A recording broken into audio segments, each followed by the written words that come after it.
Saya nangis, Pak. Kenapa saya nangis? Ada hal yang harus dibicarakan oleh kita. Kita tiap hari ngomong tentang Negara Kesatuan Republik Indonesia. Tiap hari, Pak. Negara Kesatuan Republik Indonesia, negara kesatuan. Negara kesatuan itu negara yang bersatu. Negara yang bersatu itu negara yang tidak terpisah. Dalam kerangka pemahaman Gus Muafik ada dua hal di situ.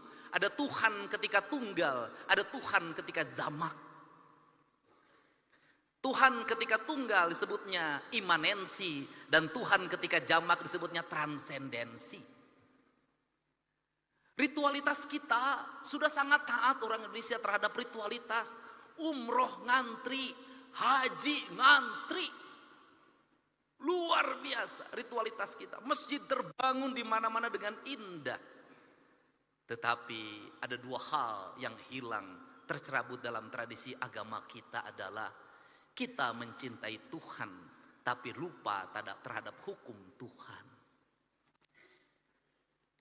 Hukum Tuhan yang benar, yang tidak perlu ditafsirkan, yang tidak melahirkan mazhab, yang tidak melahirkan kelompok, yang tidak melahirkan ormas adalah hukum alam. Hukum matahari tidak akan pernah berubah. Hukum tanah tidak akan pernah berubah.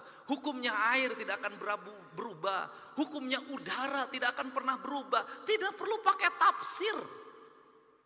Karena tidak perlu pakai tafsir, dalam pandangan saya, mencintai Allah berarti tunduk dan patuh pada apa yang ditentukan oleh Allah. Ketundukan dan kepatuhan kita pada apa yang ditentukan oleh Allah adalah ketundukan dan kepatuhan kita pada kausalitas, pada sebab akibat, pada hukum alam, hukum yang universal, yang di seluruh negara sama itu hukumnya.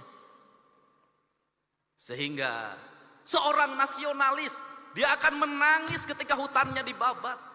Seorang nasionalis, dia akan menangis ketika hulu-hulu sungainya diuruk. Seorang nasionalis, dia akan menangis ketika mata airnya makin mengering. Kalau kita mengaku mencintai NKRI, mengaku menjadi nasionalis, membiarkan hutan dibabat, membiarkan sungai diuruk, membiarkan laut diuruk, dan membiarkan mata air mengering, saya katakan Anda pembohong. Dan Anda tidak mencintai Indonesia. Saya secara pribadi hari ini anak-anak muda, Kak Kuarnas mulai posting. Di media sosial mereka menggugat, Pak. Apa yang mereka gugat? Belanda menjajah Indonesia 350 tahun.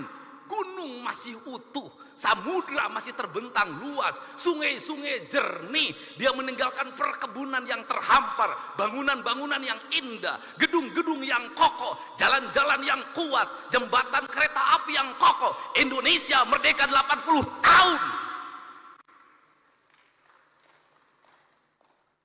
Gunung gundul, sungai keruh, hutang menggunung, bangunan-bangunan hampir tidak ada yang berkualitas, jalan-jalan mudah rusak, jembatan mudah roboh. Pertanyaannya adalah siapa yang penjajah itu? Ini kesadaran mungkin tidak layak diomongin sama gubernur, tapi saya mewakili hati nurani saya yang selalu ingin saya ungkapkan dimanapun. Kenapa? Ini problem bangsa. Dan kebiasaan kita ini adalah ketika bencana kita ribut melakukan perbaikan. Tapi nanti ketika sudah musim kemarau lagi lupa lagi. Berbuat lagi.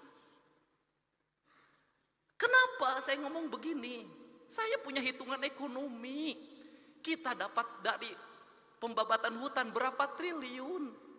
Kita dapat dari pengambilan pasir berapa, dari pengambilan gunung berapa. Tapi ketika bencana berapa puluh triliun, ratus triliun yang harus kita kerahkan.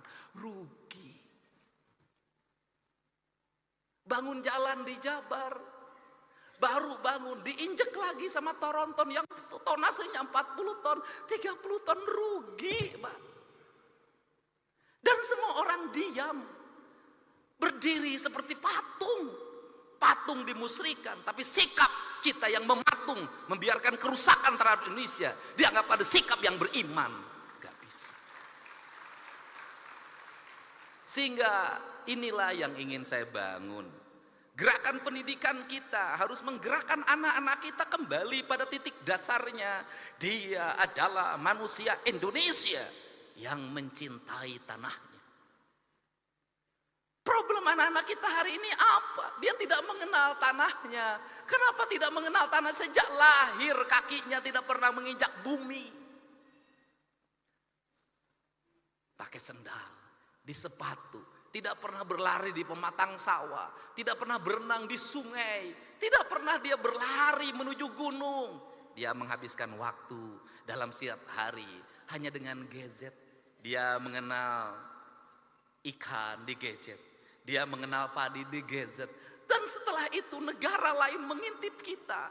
Dia kemudian mengunci kita, otak kita. Mengunci otak anak-anak kita. Standarnya sebegini. Orang Indonesia umurnya segini. Kenapa? Mereka sudah punya rumusan. Kenapa? Bahan baku tempenya dari saya. Saya sudah tahu itu kualitasnya. Dagingnya dari saya. Semuanya dari saya. Saya sudah tahu isinya apa. Kamu umurnya sekian. Nanti ada penyakitnya ini. Dan ketika penyakitnya ini ahlinya dari saya. Alat kesehatannya dari saya. Teknologinya dari saya. Kamu akan jadi bangsa dungu selamanya.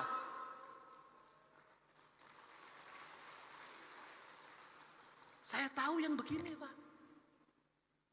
Setelah itu permainannya dari saya, filmnya dari saya, permainannya dari saya, gambar-gambarnya dari saya, semuanya dari saya. Kita menjadi bangsa penjual, penghamba. Kita kaya, tapi posisi kita menjadi orang miskin. Kita ini bangsa kaya raya, Pak Ketua DPRD, tapi kita kayak orang miskin. Mangga diambil dan kita menyembah pada yang mengambilnya. Ini prinsip. Gerakan kepramukaan harus seperti ini. Gerakan agama harus seperti ini, menjadi solidaritas kesadaran. Kenapa? Mumpung masih ada waktu. Sebelum semuanya terlambat.